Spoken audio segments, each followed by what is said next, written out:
estou batendo um papo com o governador Tião Viana e no bloco anterior, governador, esse que é o questionamento do momento. O lançamento da pré-candidatura de Henrique Afonso ao governo do Estado é a pergunta que não quer calar. Governador, é uma perda para a Frente Popular a saída de Henrique Afonso, que é um deputado federal, é do PV. E como é que o senhor avalia esse lançamento tão cedo? Olha, tá uma embiricica mesmo o negócio de candidaturas aí ao governo. Isso é bom, é parte da democracia dessa fase preliminar de debate. O Henrique Afonso é um amigo que eu tenho, é uma das pessoas mais inteligentes que eu conheço no Acre. Quando todo mundo está olhando para o lado, ele está olhando para cima. Ele é uma figura que tem seu modo próprio de ver a política, a sua agenda. Tem bandeiras políticas. Seu diálogo com a sociedade. Tivemos juntos em tantos momentos. Sempre estamos juntos na caminhada por valores da pessoa humana, uma visão... Foi o candidato único da Frente Popular em Cruzeiro do Sul para recente. prefeito. Então, nós já fizemos muitas alianças com o Henrique, com o que ele representa na política, e achamos que ele agora vai estar sensibilizado em manter essa aliança. PV, PCdoB, o PT e o PDT e o PSB são aliados históricos dentro da Frente Popular. E nós esperamos que o PV se mantenha nessa aliança. Agora, esse debate é natural, nós vamos fazer o máximo para o entendimento. O Henrique já tinha sido ventilado como uma das candidaturas ao Senado, agora foi apresentado ao governo. Vamos ver como vai ficar. Sempre nós achamos saída quando o assunto é Henrique Afonso e Frente Popular. Agora, analistas políticos dizem, olha, quando o Henrique faz um lançamento, ele já recuou outras vezes, conseguiu pleitear alguma coisa. Será que não é uma negociação política, governador? Pois é, eu prefiro me reportar o Henrique sempre com esse respeito elevado, a consideração de um homem muito inteligente, de um grande representante público do Acre, um homem de valores pessoais. E eu acho que no fim a gente toma um bom café, pode construir um bom entendimento. Se não for possível, paciência, política tem isso. O PV é um aliado histórico e tem lideranças novas surgindo lá, tem aquele Jefferson, tem pessoas tão boas ali que estão surgindo. A Chile tem conduzido com lealdade o partido.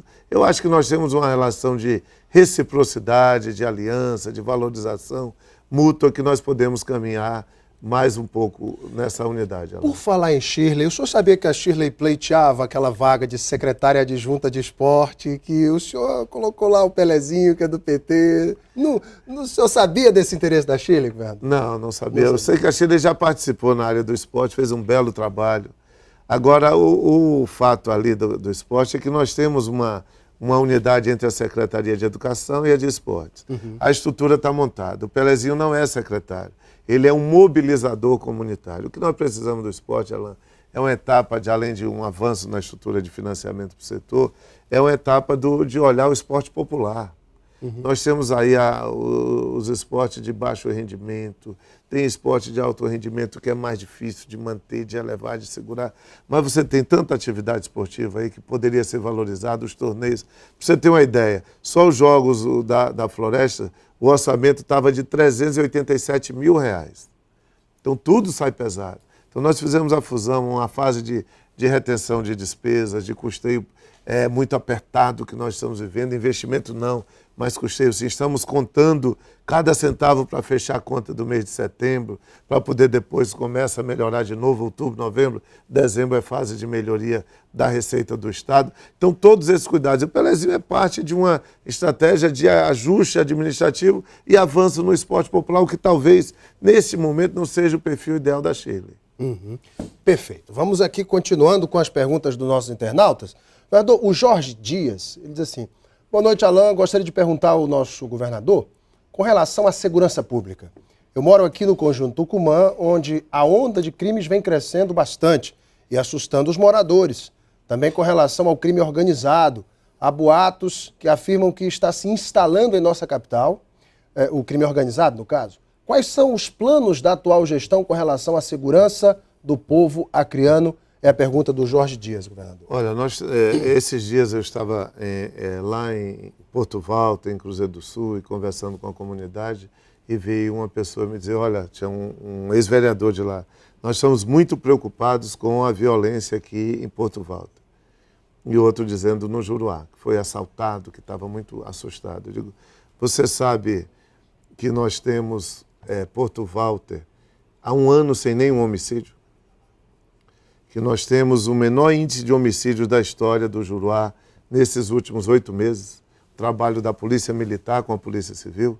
Agora tem uma sensação de que a violência aumentou, porque houve um aumento do assalto ao patrimônio. De roubos e furtos. Por quê? Porque a estrada abriu, abre uma oportunidade de um deslocamento de pessoas que não vão, muitas vezes, bem intencionadas e vão praticar isso. Aqui, nós temos agido exemplarmente na luta pela redução de homicídios. Nos últimos 30 dias, 2 finais de semana, nós não tivemos nenhum homicídio. Isso é coisa rara na história do Acre, na história dos últimos 30 anos do Acre.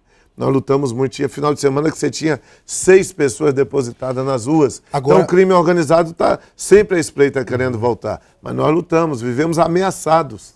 Agora... Inclusive pelo crime organizado, porque ele se insurge achando que o governo do Acre é muito duro no sistema de segurança, funciona o serviço de inteligência e a luta é muito grande. Agora, assalto ao patrimônio e furtos, isso tem me incomodado mesmo, como o tráfico de drogas, o que compete ao governo do Estado. A Polícia Civil tem trabalhado muito e acho que nós vamos conseguir avançar bastante. A Polícia Militar tem sido muito parceira, o sistema de inteligência nossa tem funcionado. Agora você tem problemas sérios. Um dia desses nós prendemos 47 no final de semana em Sena Madureira, numa operação policial. Aí quando você olha, qual é a maior queixa dos policiais? É que existe um sistema de interpretação judicial que não me compete fazer juízo de valor, mas que uma tese, às vezes, do garantismo judicial, que solta. É a tese do garantismo. E aí é um assunto de debate da sociedade. Eu não vou fazer críticas ao judiciário, inclusive, mas isso cria problemas.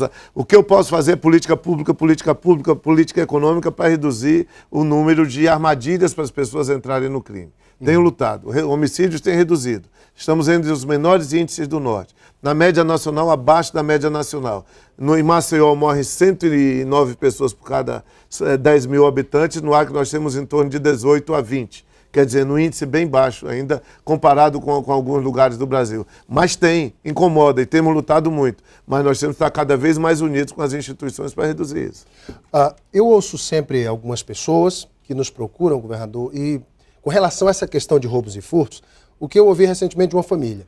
Alan Henrique, a polícia tem até a boa vontade de ir na nossa casa, mas vai depois de muito tempo e depois não conseguimos recuperar os nossos bens furtados. Isso é verdade. Às vezes nós sabemos quem foi, é um traficante da rua, um noiado, qualquer que rouba para sustentar o vício, mas não se consegue recuperar os bens, não se consegue solucionar o crime de roubos e furtos. Isso é uma questão que o senhor vai atentar? Eu tenho lutado muito. Você veja, nós fizemos isso no Calafate. Implantamos a polícia da comunidade. E aquilo foi de uma satisfação ampla da população. Ela sentiu imediatamente a redução dos assaltos, dos furtos, porque a polícia passa a ter uma intimidade, uma vida. Conhece as pessoas. Quase 90 crianças fazendo artes marciais com eles, treinamento, todo mundo conversando. Nós queremos colocar a Polícia Civil ao lado, nós queremos colocar outros setores de pacificação da sociedade. Gera um resultado extraordinário. É expandir o policiamento comunitário, é que vai resolver o assalto ao patrimônio e aos furtos. E uma sensação de que não há uma leniência ou uma relação superficial na hora de prendê-la. Porque uma pessoa que é solta, logo que ela comete um crime, há uma sensação de impunidade, ela vai voltar a praticar o crime.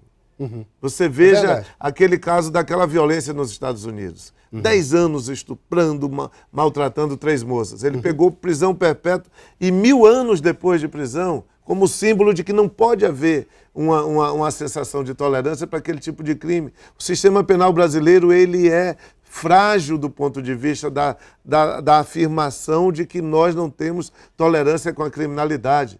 Eu acho que não dá para dizer só é culpa do problema social, é culpa do problema econômico. Tem uma regra penal brasileira que precisa ser debatida com mais amplitude e eu espero que o Senado avance muito agora no debate do Código Penal. Inclusive, eu vou conversar sobre esse tema que está sendo levantado aqui pelo governador amanhã, viu? Está convidado o presidente da OAB, nós vamos falar sobre isso.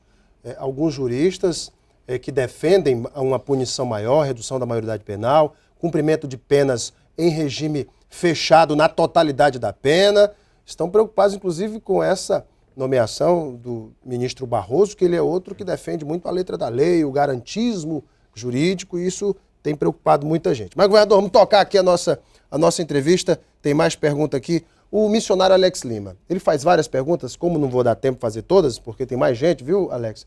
Vou escolher uma sua aqui. A primeira, Quero saber, governador, das mortes das crianças da maternidade Bárbara Leodora.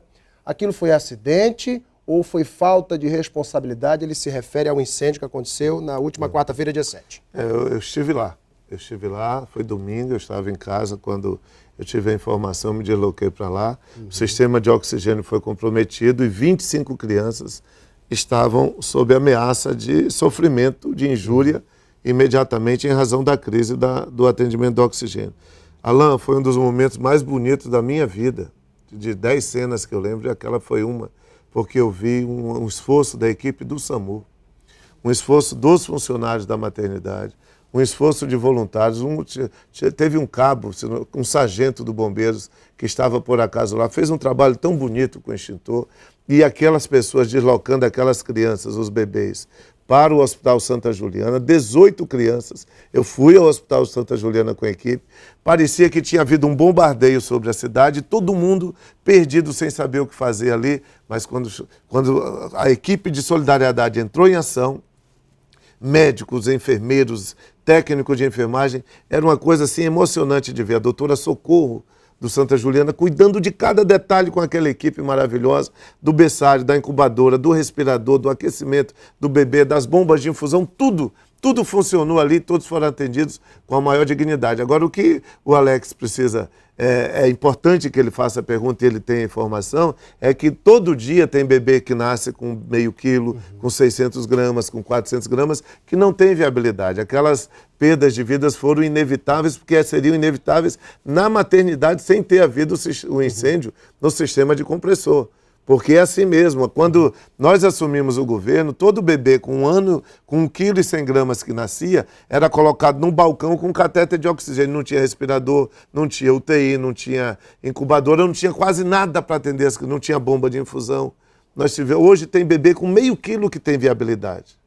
Então nós fazemos um esforço gigante. Foi uma das coisas mais bonitas, dignas de homenagem. Foi o trabalho daquela equipe que eu vi, tanto do SAMU, como dos médicos que foram ao Santa Juliana, os enfermeiros, da equipe, todo mundo dedicado de corpo e alma. Aquilo pode ter certeza que foi um momento da solidariedade humana.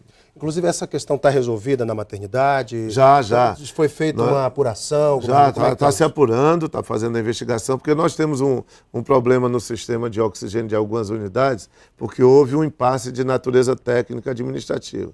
A empresa teve que ser punida. E ao ser punida, você tornou o sistema exigindo todo um cuidado, um reforço, e aí está tudo sendo apurado para você ver que não tem havido falha. O que importa é que dali ninguém foi prejudicado pelo incêndio, porque a equipe foi solidária e todo mundo agiu de maneira muito bonita. Vou dar uma paradinha para o intervalo, volto para o terceiro bloco com o governador Tião Viana, e tem mais perguntas dos internautas. E como está a relação do governador com os deputados estaduais da sua base, que andam rebeldes por aí, assinando a PEC da extinção da pensão de ex-governador, outros pedindo aí CPIs, etc. Como é que está essa relação do governador com os deputados da base? Ele nos responde logo após o intervalo. Eu volto daqui a pouquinho. Até já.